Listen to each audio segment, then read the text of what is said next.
I was just like, I can't do this anymore. I worked so hard. I was master of my domain, with the schedule. And I said, I need to travel. I need to force myself to take time away from the office. Hello there, everybody. And here's another episode of your OrthoPreneurs Podcast. Today, I am joined by a friend, somebody I respect so much, somebody who's taught me a ton in life. Let's give a big round of applause for Dr. Sheldon Salins. The crowd goes crazy. The studio audience is loving you right now, Sheldon. But yeah, welcome to the podcast. I'm so happy to have you here. So thanks for having me, brother. It's been a long time coming. It has been a long time coming. And for those of you who may or may not remember, Sheldon was part of the virtual OrthoPreneurs Summit in 2020. And we got some great stories, and we'll talk about that a little bit in a little while. But if you want to start, like I ask everybody, if you don't mind, give us that, minute two version of how did you end up becoming an orthodontist? How'd you end up, tell everybody where you went to school, where you are, where you practice now, and how you ended up getting there. So I grew up in Miami, Florida, Miami, Fort Lauderdale, and flew down in Florida. Went to college in Tampa at the University of South Florida. Was there for 4 years, and I love Florida, don't get me wrong, but, at the age of 18 to 22, you open up a map and you can live and experience all different types of places in the world and in the country. I wanted to get out of Florida. So I applied to dental schools all over the country, got into Harvard, figured it was time to spend some time in the Northeast since I've never experienced those brutal cold winters. First day at Harvard, the med school and dental school are combined. Everybody's asking everybody where they're going to be, what are they going to do? And, people, I would say, maybe I'd go to New York or maybe Texas or maybe Chicago. I don't know where life's going to take me. Everybody from one certain state said they're going back to that state, and that state was California. So when it come time to interview for ortho programs, I interviewed all over the country and I matched at UCLA. And it's so true, when in California love, man, it's amazing out here. The weather's beautiful. People are beautiful. And it's just amazing. The taxes aren't as beautiful, but it's the price you pay for wanting to live in Cali. Then I graduated UCLA in 2007. I worked with some amazing mentors and orthodontists down in SoCal, David Alpan and Dr. Gibbs Snow, and they taught me so much. I was with them for about a year, and I found a guy up in the Bay Area selling his offices, and because he had has an autistic son and wanted to spend more time with his family. And so in 2008, we transitioned. I took over his office in the Bay Area. So I have 2 offices in the Bay Area, and just been grinding away since 2008. Why I became an orthodontist? I'm your typical class 2, division 1 Indian guy. Upper teeth are too far forward, lower teeth are too far back. It was even worse when I was younger. And so braces was a huge portion of my life. Growing up, I was the one that didn't wear the bionator, didn't wear the headgear, didn't wear the retainers. And so my mom said, when my teeth started moving, if you want to fix your teeth, you need to become an orthodontist. I said, okay, Mom, you know what? Let me do it. That's funny. By the way, the Transamerica building looks great coming out of your head. It looks almost like a dunce cap, right? Exactly. And for those who are listening and not watching, by the way, do you want to tell a quick story about the painting behind you? So the painting behind me was commissioned by one of my patients. It's kind of a huge mural. It's probably 10 feet by 20 feet. And so this is basically a lot of San Francisco iconic things. We got the Golden Gate Bridge over here. We got Coit Tower. We got the Transamerica building over here. We have the Bay Bridge. And then if you look carefully, if I can get out of the way, we have we have the painted ladies, and the painted ladies goes from crooked teeth to smiling nice teeth, and then you have my little family over here, and then a little bit of Florida with the palm trees in the middle, and then you have my 2 of my amazing team members kind of etched in that have been with me since before I transitioned with the office, helping me out on a patient over here, and can't forget the bow tie. No, you can't forget the bow tie. It's awesome. So you mentioned team members. So since we're both orthodontists. Let's talk a little bit about this. Here in Texas, my partner, Dr. Douglas Shaw, who's just an amazing human being. Incredible. He's a good dancer too. Oh, I'm going to share a story about Doug since we're talking about him. And Doug, I'm sorry, but not sorry, right? Yeah. So residency, we all go to GORP, right? Or, within 1 month of starting residency, we all go to GORP. And I remember at GORP, the year we went, the first year was at Michigan, right? Right. And me, Doug, and another shout out to Kev McCaffrey, the third guy out of 7 of us. And there were 7 in our class. It was me, Doug, and Kevin. We're the 3 guys, and then we had 4 young ladies who were in our group as well. Shh. No, sorry, this is my kids. It's awesome. So I thought maybe we're playing a game. So we went downstairs to some bar, went downstairs. No, Doug did not have a drink. And all of a sudden the music's playing and Doug jumps onto the dance floor. Now we don't know Doug. We've been with him for like 3.5 weeks at that point, 4 weeks. And Doug is dancing like he's got his life depended on, we'll let you live if you dance well enough. Wow. And he's dancing crazy. The floor is spreading. People are making room for him. He's dancing so hard he broke his shoes. He actually broke his shoes dancing. And Kevin and I just kind of looked at each other like, who is this guy? Like, it was like everybody's dream. Like, you go on a dance floor, the whole room spreads, and everybody just kind of looks and goes, who is this dancer? Yeah. And he is arguably the greatest dancer I've ever met who's not a professional dancer. It's like we in our ortho group, we have a few amazing soul train dancers. I don't know if the younger guys and girls know what Soul Train is, but yeah, I know Don Cornelius and Soul Train. Soul Train. And so, going back to where I was, Doug is in head of all of operations for our practices, right? So he makes sure that even though we're a part of Smile Doctors, you have to have somebody run your practice, right? Somebody has to make sure that the hiring is done right. Somebody has to make sure that the marketing is happening the way it should. Somebody's got to make sure that, the staff and the team are doing what they should be doing on a day-to-day basis, like running your office, right? And that's Doug's role. Well, the poor guy is going to have a nervous breakdown because, like many, we are always short on staff, always short on team. And the ones we have, there's a lot of calling in sick. There's a lot of, right? It's a different workforce. We have some amazing people who work with us, but it's a very different workforce than it was even 36 months ago, right? And everybody's explaining it. What does it feel like to you, since you mentioned you have 2 team members been with you for a long time? What's it like for you in California, in the Bay Area right now, in terms of hiring? Are you facing the same problem? If so, how are you personally handling it? Yeah, I think we're hitting all the hurdles that the rest of our brothers and sisters are handling, short team members, nobody's going in. Everybody wants to become a hygienist now. Every dental assistant wants to become a hygienist as they think that's the gold side of doing everything now. And then a lot of my, I'm in the Bay Area. We have all the, and you guys will go crazy when you hear these numbers. We have all the, tech companies out here with unlimited amounts of money that are hiring all these young guys and girls to do work. So I just now started hiring for my front desk scheduling people because a couple of my former team members that were scheduling in the front desk, and I'll talk about that in a second, they went to go do their own thing, but I'm hiring at $24 an hour just to answer phones and schedule patients. I know. And that's no experience.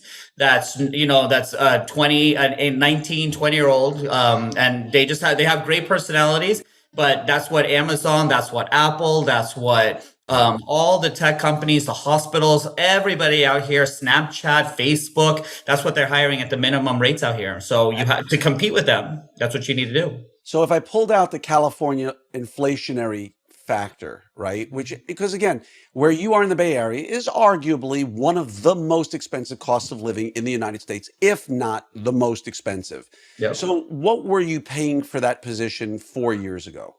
Probably $17, $18 an hour. Okay, so you were already right now, there's somebody listening to this in middle America, not near a coast potentially, or some coastal cities saying, you are hiring somebody with no experience for $17 an hour? Yeah, for front desk. This is not even back office. My sterile tech is making $20 an hour.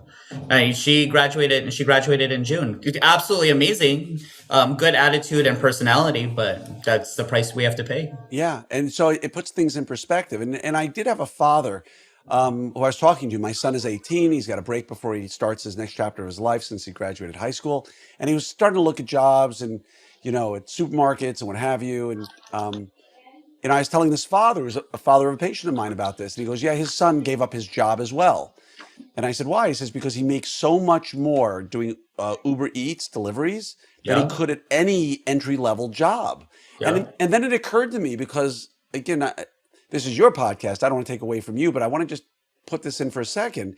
There was this great conversation. I don't remember who started it, but it was probably 4 or 5 years ago. Who said people are hurting?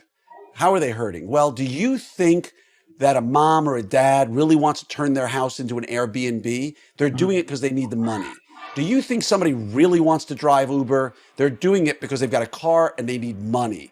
yeah. And there was truth to that comment. Like you had a job and you made money on the side, right? Like 3, 4 years ago, you would get in an Uber and this was somebody who had a job who was making money on the side, because I remember I had one guy and he could have been lying to get a bigger tip, but he had a daughter who was ill and he had a full-time job and he needed to pay bills. And so he worked Uber at night to pay the bills. And we went into a conversation. I don't think he was making it up, but it was heartbreaking to see that this guy had to work Uber in order to pay his bills.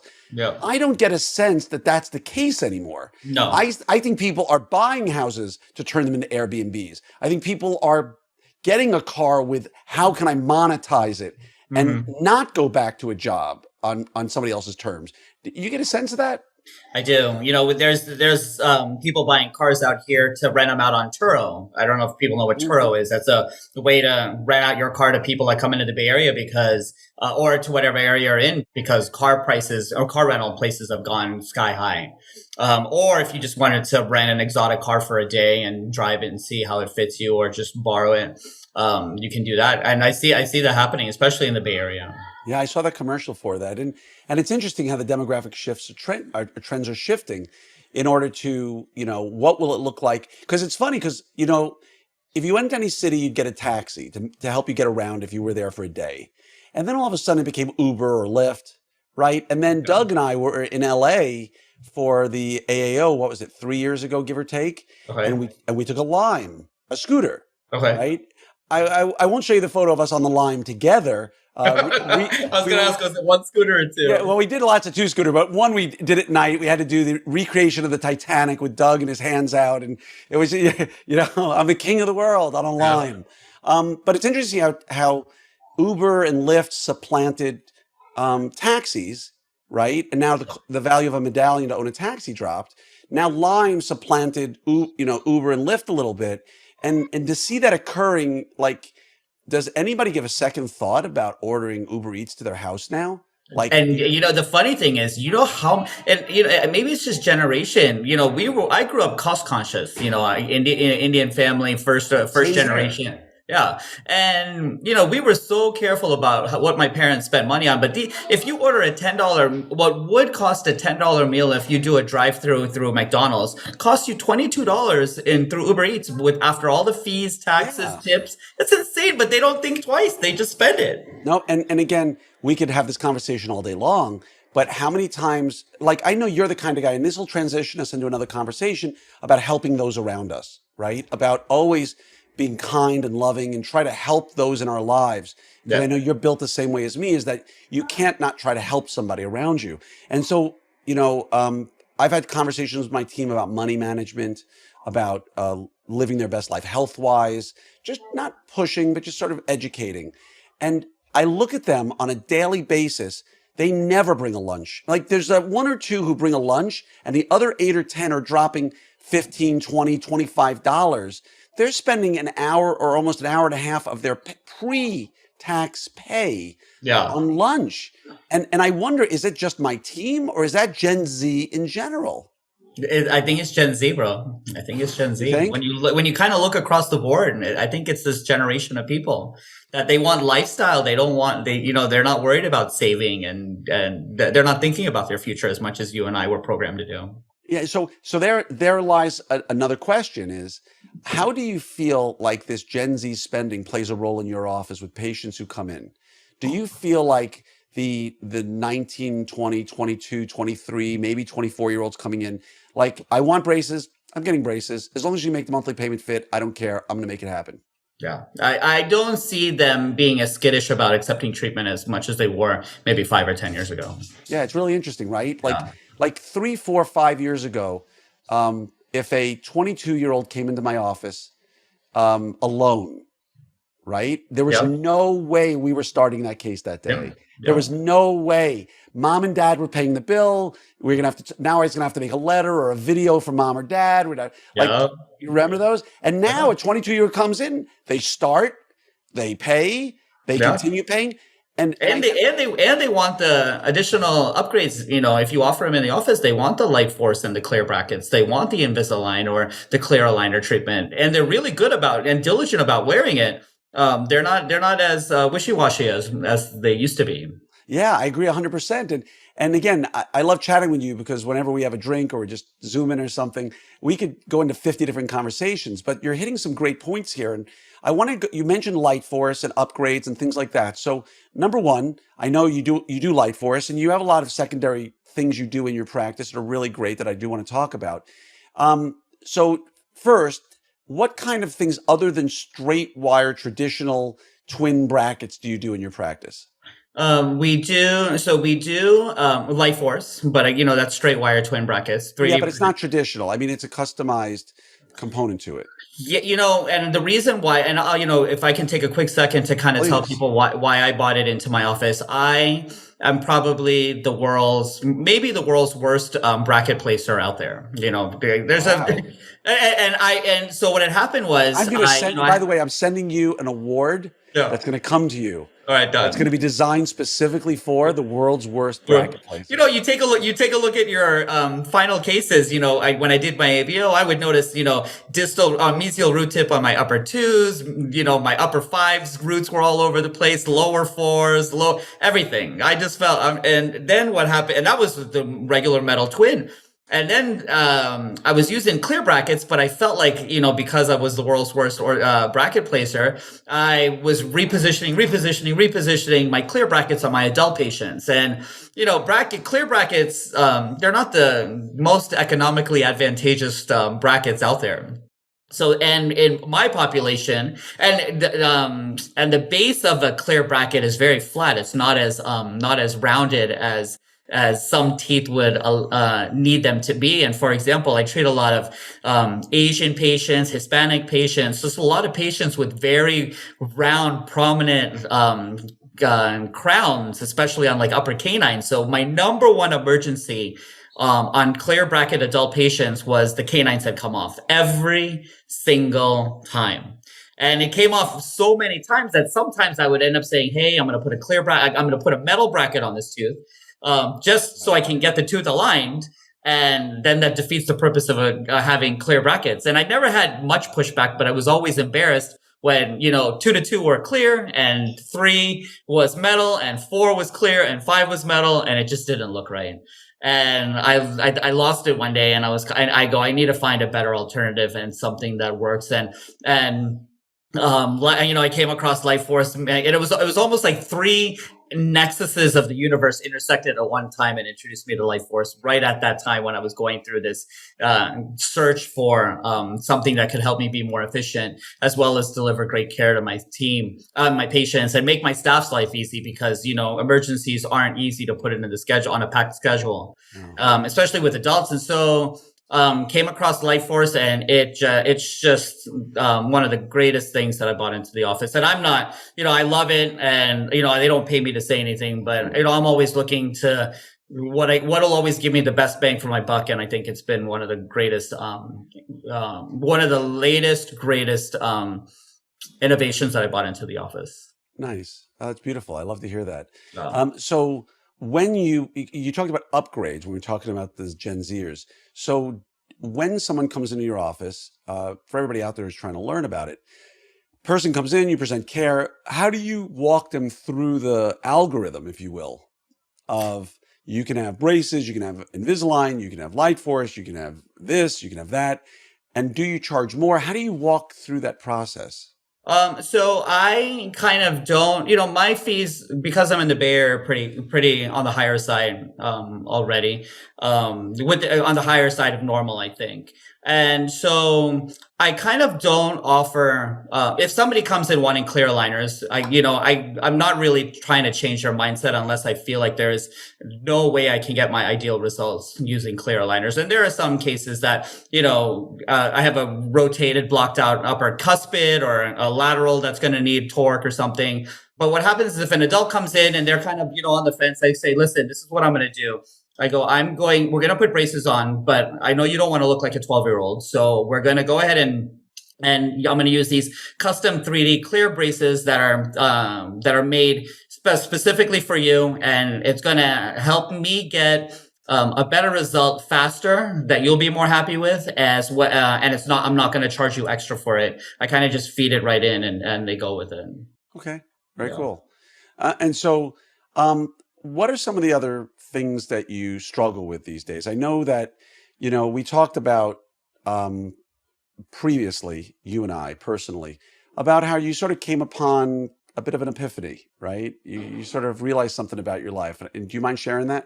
Not at all, bro. And a lot of people who I talk to on these, maybe, we work way too much and way too hard. And we don't ever have any time for ourselves. We're the orthodontist when we wear multiple hats in that situation, marketing and coordinating and practice management. And I'm sure we have some great team members that help offset some of the load that we carry, but ultimately, it sits on our shoulders. And then we come home and we're family people or, we have partners that we want to / have to spend time with, and not that, but people don't spend any time for themselves. And I almost lost my mind in a good way, during Omicron. In a good way. I want to say the old mind was no good. The new one is way better. But we grew really well during COVID and the 2 years that happened, and I was king of my domain, as George Costanza would say. Yeah, but that means something very different, Sheldon. In that episode. Yeah, so I took care of it. We grew. I was able to manage the schedule, and then what happened was Omicron happened in January, and for we're recording this in July of 2022, and COVID for the most part of the country is pretty much done. But I was telling you earlier, we still have counties in Northern California that have indoor mask mandates. Oakland is one that still has an indoor mask mandate, or Alameda County still has an indoor mask mandate. So I was telling you, you walk around here and people are still wearing masks in July of 2022 when the rest of the world was making fun of Texas and Florida by getting rid of masks at a pretty early time. And so Omicron happened in January, and not that I overload the schedule by any means, but in a matter of 5 weeks, I had to reschedule 417 appointments. Wow.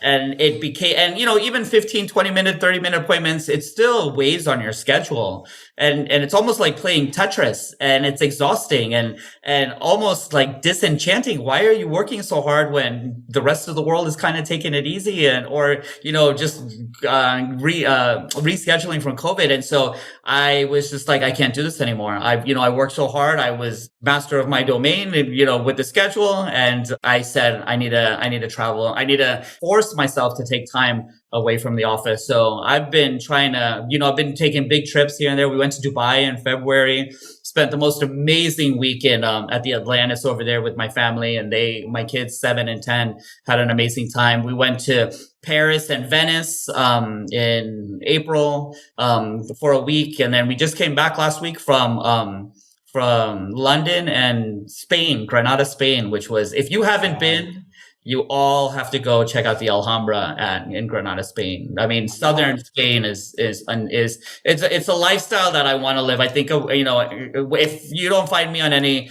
Facebook groups, you'll find me in the south of Spain. Yeah, so OrthoPreneurs Summit 2024 we'll do in Granada, Spain. Done. That would be a blast. No, but it's interesting because you hit on a couple of points there that I've talked a lot about. Number one, we work hard, but let's be honest, we don't work that hard. Like we work hard, but we if you were going to ask lifestyle, like to be able to live the way we do, we have great lives. Like we don't sweat. We're not going to kill anybody. We do meaningful work. People love what we do. People come to us happy to see us rather as opposed to say dentistry. And we have great lives. But yeah, it takes a toll because we're always doing for others. We're giving so much. And the point you made, which is a really good one, which I've said a number of times in some groups, and for people who may not have heard me say it, it's going to come out the wrong way, but I'm glad we're in this format because I can say it rather than type it. Yeah. And if I type it, it'll come out wrong. If I said to you today, Sheldon, I'm going to give you $25 million right now. You're set for life. You never have to worry about money. You can go to live in Grenada, Spain for the rest of your life and you're done. What's the first thing, what's it going to change? What are you going to do with the $25 million? What's it going to do for your life? Reflexively, without even a thought, the first answer everybody gives, male or female, I want to work less so that I can fill in the blank. Everybody reflexively spend more time with my kids. Yeah. Everybody. Yeah. Doesn't matter, male, female, suburban, urban, rural. I need to work less so I can spend more time with my kids. I need to take off more time so I can spend more time with my kids. Yeah. Number one, it's very rare to hear them say, I need to spend more time with my spouse. Yeah. It's even rarer to hear them say, so I can spend more time on self-care. Right? Mm-hmm. Like you just don't hear people talk about that. And let's again be honest that in today's day and age, children have never had more time with their parents than today already. Oh, yeah. Right? Like my parents didn't spend this kind of time with me. And bro, I remember I would come home at 2 or 3 o'clock and my parents would work until 6. And exactly. This was the time when no cell phones were there. So you couldn't use, my mom couldn't Find My iPhone to track exactly where I was. Right. I had to come home. I had to, make food for my brothers. And then we would play outside until 6 o'clock. My mom would come home and then, she'd make dinner and that's it. Like that's exactly. What life, yeah. And did you suffer? No. Did you long for your parents? Did you turn out poorly? And again, I keep saying the studies are coming up and saying that if you're killing yourself and you're working, let's say you're working 40 to 50 hours in and on your practice per week. Okay. And you're working out in the mornings, let's say, or in the evenings. Okay. There's not a lot of time left. You're spending it with your kids, hopefully. You're spending it with your spouse, hopefully. And you're hopefully spending some of it on you. But if you get more free time, spend it on you, people. Yes. Don't spend it on, God bless your 7 or 9 or 11-year-old child. But I said they don't need 8 sports and 4 instruments and 3 karates, which you have to shuttle to every. But it's like this social media. I'm so thankful that social media wasn't around when my children were 2, 3, 5, 7 years old, because if you look at everybody's social media feeds, 90% of the stories are pictures of people with their kids. Yeah. But the kids are not with them. The kids are doing something and the parents are photographing it. And that's not being with your kids. No. It's a photo op. And I think it drives the whole thing of like, if I want to be a good dad or I want to be a good mom, I need to do more with my kids. And I'm here to tell you, the studies are showing you're suffering as an adult and your kids, when the time comes that they need to go out into the world, they're going to suffer. Because I'm going to put a disclaimer in. So, with my whole going, or trying to find myself in January, one of the best things I ever did, bro, and I recommend this to everybody, is take Facebook and Instagram, Snapchat off your damn phone. No need for that. If you want to spend time, except for orthopreneurs. Except for orthopreneurs. Exactly. All that time you gather that you used to click and flick and pick and on your screen, it all adds up, and it'll be a newfound happiness or a sense of peace that you don't have to compete or click or like, and it's just that stimulation that you don't need in your life anymore. So. And I'm going to add 2 more sort of corollaries to that. The first is number one, I don't follow anybody on Facebook. I just don't. I go to Facebook legitimately just to go to the ortho-based group. I go to mine. I go to Digital Ortho. So like Doug, my partner, arguably one of my best friends in the world. Yeah. My wife will say, oh, did you see Doug and Rachel? I'm like, no, I didn't see that Doug and Rachel did this. I didn't see, like, my best friends in the world, I don't know what they're doing. And again, I love them and I have phone conversations with them, or I send a message to them and we chat.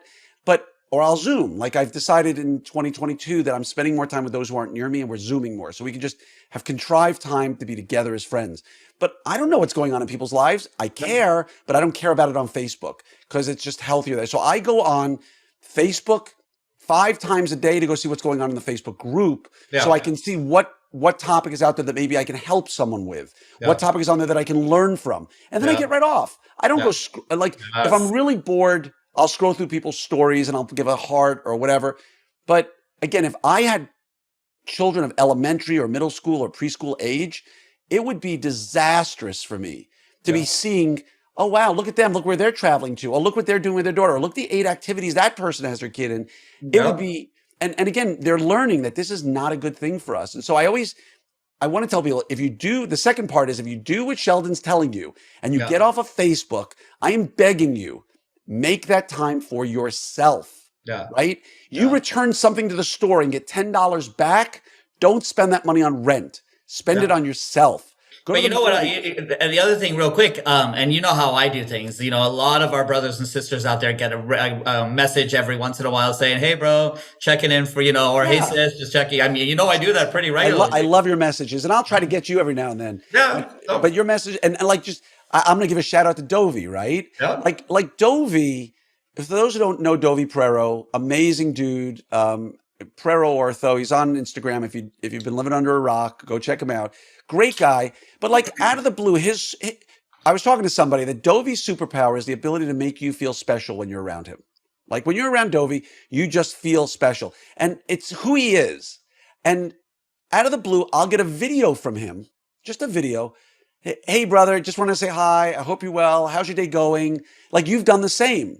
Yeah. And you've inspired me that now I do it to people. And so I'll just tell anybody who's listening, who's on my chat list, who wants me to send them a video every now and then, just send me a text and say, and I'll make sure that I send you something every now and then. Just say, every one of us today should be inspired when this is done being listened to get on your phone, take a video to somebody you love, text it to them and say, hey, just wanted to tell you, I'm thinking of you. I hope you're having a great day. I miss you. We need to get together. We need to Zoom, right? Yeah.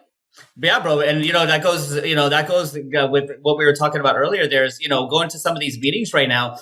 Sometimes, our brothers and sisters just need somebody to talk to. There's a lot of stuff, good and bad, going on in the lives of some of our friends and colleagues out there that, we always have that happy face on social media. But sometimes, when you start asking the questions and start getting in deep, it's like, oh, snap, you want to check in on them a little bit more. So if you haven't heard from somebody in a while, or you just noticed that their posts have decreased, if you are on Facebook and stuff, and there's been a lot of people that have reached out to me and saying, hey, bro, are things okay? And, I haven't seen you post or like anything on any of the forums. I'm like, yeah, things are good. I'm just doing a cleanse, right? A social media cleanse. Yeah. But if you need somebody to talk to, everybody knows my number, 310-709-8180.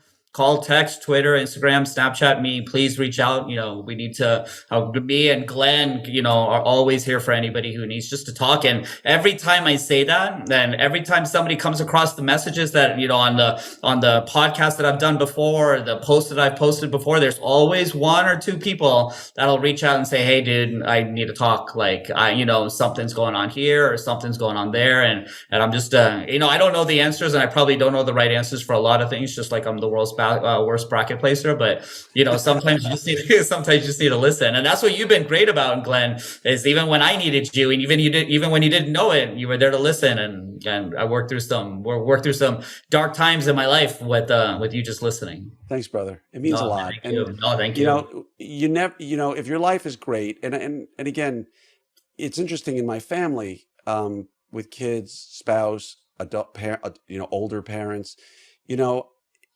sometimes it's hard for me because one of my blessings, there's a lot of things where I'm terrible at, but I've been blessed in that I've never experienced a day of depression in my life. Like I don't know physically what it feels like to be depressed. Yeah. Right. It's just not how I'm built. But you need to realize that if you're having a great day, someone out there is not. Yeah. Someone out there is not having a great day.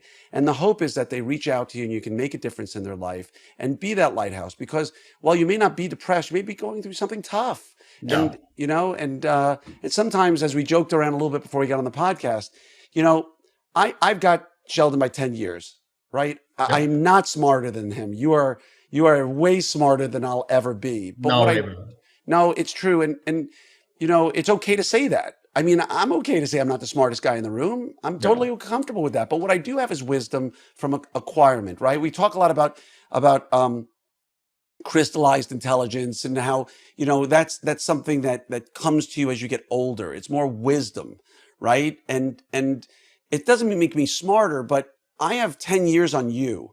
And those 10 years of you going from your age to my age are going to be huge for you financially, emotionally, physically. You're going to have changes that are going to happen that are going to sometimes be tough to deal with. And it's always nice to have somebody like Gary Vaynerchuk, who's somebody who I really listen to a lot on social media.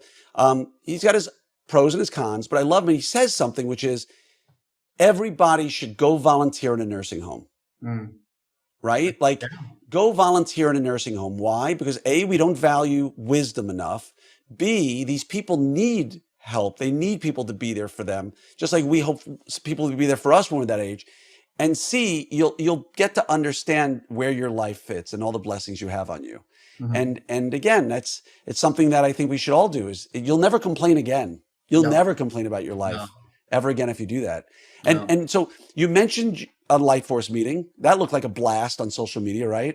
It was amazing. It was so well put together and so well run. Glenn, kudos to you for inspiring people to change the format of some of these meetings that we've been going through. And you've done that with OrthoPreneurs, and totally revamped everything. And so now you're setting the standard for all meetings in ortho and probably soon going to be dentistry and then the world after that. But I mean, the way these meetings are set up are so much more fun and so much energy. I remember going to AAO meetings, and I know they put a lot of work into AAO, but it was just, everybody, it was cattle call. Everybody was shoved into a room. You sat there and listened to a lecture. You get out, you scramble to get to the next lecture.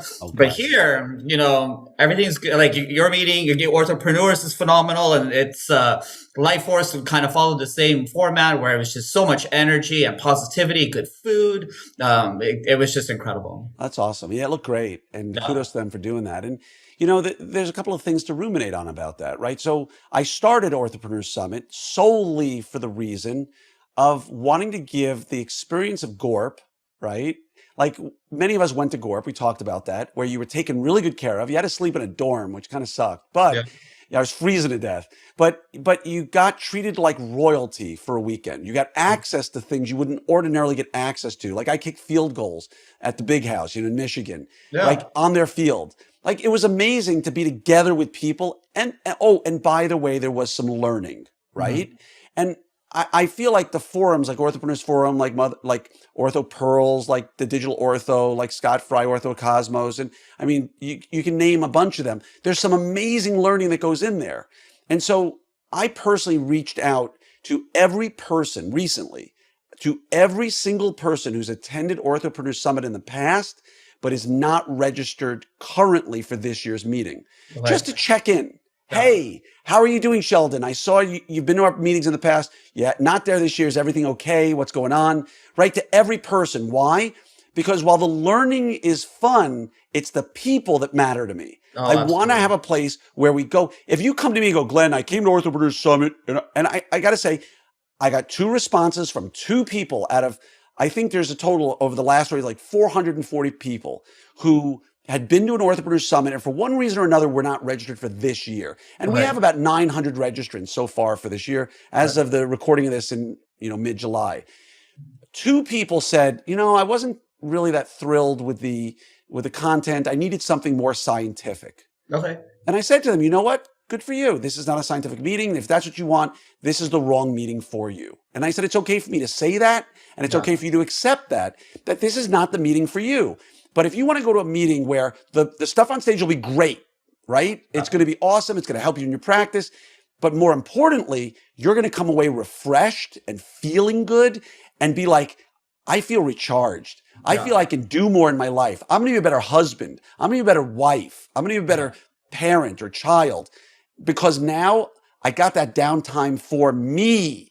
For me. This is that you time this is the me time we were talking about earlier. Yes. And that's the essence of what the summit is about. The summit will continue to innovate. Right. I can guarantee you there is stuff this year in the meeting that when you personally see it, you're going to go, whoa, I didn't expect that. And I think it's important to realize that as someone who's created now, 5 meetings, like I could write a book on how to create a meeting and what I've learned. What you have to realize is the first thing any meeting creator has to make is, what is the purpose of this meeting? Because AAO will never be Summit. It can't be Summit because you're not trying to be the Ritz-Carlton or the St. Regis. What the AAO's purpose is to bring people together in a common room and give basic lectures and get tons of vendors and do it in a way that's relatively inexpensive and value added. And you're going to go eat your own dinner, and you're going to get your own breakfast, and you're going to get your own lunch. And it's possible, which is why I don't do that at Summit, that you could go to AAO and be alone at dinner and be alone in your hotel room. And you may have friends, but unless you're invited somewhere, you're going to lectures, and then you're going back to an empty hotel room. And I swear I never have anybody feel that. But the AAO could be Marriott, right? It could be a really good hotel, feels good. And there's places everywhere. And we need all of it. Because if you're going for a business trip overnight, you're probably not staying at a Ritz-Carlton or a St. Regis. You're probably staying at a Marriott or a Westin. And there's nothing wrong with that. But you're taking the family or the husband or wife away for a week. You want a Marriott, a Ritz-Carlton. You want a St. Regis. You want that unforgettable experience. And that's what I'm trying to do. And that's what you do. So let's talk about you and enough about Summit. Let's talk about you in Summit. So you've got a talk coming up in October. September. Friday night, 4 o'clock. I'm bookshelfed between 2 amazing speakers, so I hope I represent well. Who's before you? I think Amanda Gallagher is ahead of me. Either she's before me or after me. Okay, and who's after you? I don't know. I remember it was. I didn't see it. I don't remember it off the top of my head, but I know I'm looking while we talk. If I'm not mistaken, and I'm looking right now, you're speaking on Friday. At the end of the day, you got Amanda Gallagher after you. Okay, good. Because she's tough shoes to fill. So. And then you've got Mary Beth Kirkpatrick and Ryan Moynihan from Gauge. Okay. We're going to talk about study what they know from their data and all that stuff. And so you're going to do great. I'm not worried about you at all, but I do want to tell everybody you've got a pretty cool title for your talk, and it's you entitled little prick, right? Yes. That's the title of your talk. That's the unofficial title, yeah. But that's the title we go with. That's not the one you're printing, but no, yours is you entitled little punk. But I know you'd rather use the first word if you had the chance. And give us the elevator talk about what you're going to be talking about. So basically, I talked to our brothers and sisters about protecting our castles that we work so hard to build and that we work in, because just like OrthoPreneurs, you met those 2 people out of 400 people that said that the meeting wasn't for them. Your office isn't going to be something for everybody. We try, but just like all the different types of malocclusions we deal with even more different types of personalities. And there are just some really difficult people out there. Even as the time of recording this, last week I got a 1-star Yelp review of some girl who I knew early on in our journey together we were not a good fit. And I tried to abort and it just didn't work out well. And I got my 1-star Yelp review. But you have to protect, you have to build a moat, an online moat to protect your castle. And I just tell my brothers and sisters on how to do that, and who, everybody wants to, everybody thinks they know the type of person that writes the 5-star Yelp reviews, but a lot of them are misinformed. But then, I think this year I'm going to change it up a little bit and say, you don't need to have 1,000 5-star Yelp and Google reviews, because people don't really read that. What's the first thing, Glenn, you go to when you pull up a new restaurant in the area, and the first thing you're going to do is you look at the 1-stars. First thing on Amazon. When I go on Amazon and there's 9,560 reviews, I go look to see what is the 1 and the 2-star or 3. The 3-star is what I look at. Okay. Because the 1-stars, just because you asked, the 1-stars are typically belligerent, angry, stupid, like Like they'll talk about a restaurant, I came in, the food was amazing, everything's good, but the maitre d', looked at me the wrong way. And I'm like, Yes. that's not a 1-star review, okay? The food was good. So I always look at the 3-star reviews because they tend to be like, it was good, but here's where they could have gotten better. And Yeah. I don't know, but you're right. Yeah. So I, there's going to be a bit of my lecture that's kind of saying, hey guys and girls, 5 stars are great. And that's the A+ because all the orthodontists, that's how we got to where we go is by getting the A+. But people, the real world doesn't care about the A+. They care about the Bs, So I tell people to kind of engage, throw a little 4 stars in there just because it makes your review and your profile online look a little bit more authentic. Yeah. And people don't, I had one colleague of ours called me not too long ago on a ledge, bro. He was in a bad place just because of a 1-star review. And I spent probably 3 or 4 weeks talking to that person, consoling him and kind of basically telling him, hey, welcome to the real world. B, not everybody's going to like you. C, now you need to very carefully. It's not something you can't get 1-star review and then freak out and then tell 20 people the next day to write a 5-star Yelp or Google review because it's, the Yelp is much smarter than that. They know that that's what we're doing. And the algorithm will take the reviews down. And it's okay, to when you get that 1-star review, because we will all get that 1-star review, either a parent divorce, or just somebody is just in a bad mood that day. Call me and talk to me. I might not know the answers on how to get that review down, but, sometimes you just need an ear to listen to what you have to say and vent and talk to, because, most people will like all of us. But there is that select few, and Yelp and Google have given tools to aid those difficult patients and parents that are coming to the office. Yeah. And it took me 7.5 years. I got my first 1-star review. And you know what? I posted in OrthoPreneurs about it and said, look, she made, exaggerated claims, but they started somewhere. It wasn't like she was insane. And again, it should have been a 3-star review, but if you go to my Google, I have enough reviews. I still have 5 stars, and I've got a 1-star review. And you know what?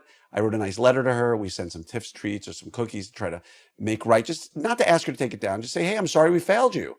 Yeah. And it's a great opportunity to look inward and get better, right? Because that's a great point. I think I'm going to do that. I think I might send my little difficult 1-star review, just a box of cookies, and say, hey, sorry we failed you. Yeah, we're on these online groups and we see all too often, like 99 times out of 100, someone posts, got my first 5-star review. 1-star review. What do I do to fight it? How do I get it removed? How do I get it taken down? And it's like, I granted, you and I are in different places in our lives versus them. They have 6 reviews online and one of them is a 1-star review, or 35 reviews or 75 reviews. And now you went from a 5.0 to a 4.6 or a 4.4 or a 4. I get it. But how do you fix it? Get a lot of 5-star reviews, right? And again, we all too often people talk about how do I get it removed? Well, spend your energy in positive places. Rather than worry about how to get it removed, is there truth in what they're saying? Even a little truth. Is there some truth? Did your front desk not answer the phone? Did you keep them waiting 40 minutes? Yeah. Maybe it wasn't 40, maybe it was 15, but in my office, that's unreasonable. Yeah, right? Absolutely. So work on yourself, right? What's the old saying? Seek first to understand, then to be understood. Like understand what's going on before you try to tell them to take it down. Yeah. And you know what? It's still there. Am I happy? No. Do I lose sleep? No, not at all. I know we do good care. And that's where I learned a lot of lessons from people like you and others who've just given me some really positive insight in how to look at the world. So thank you.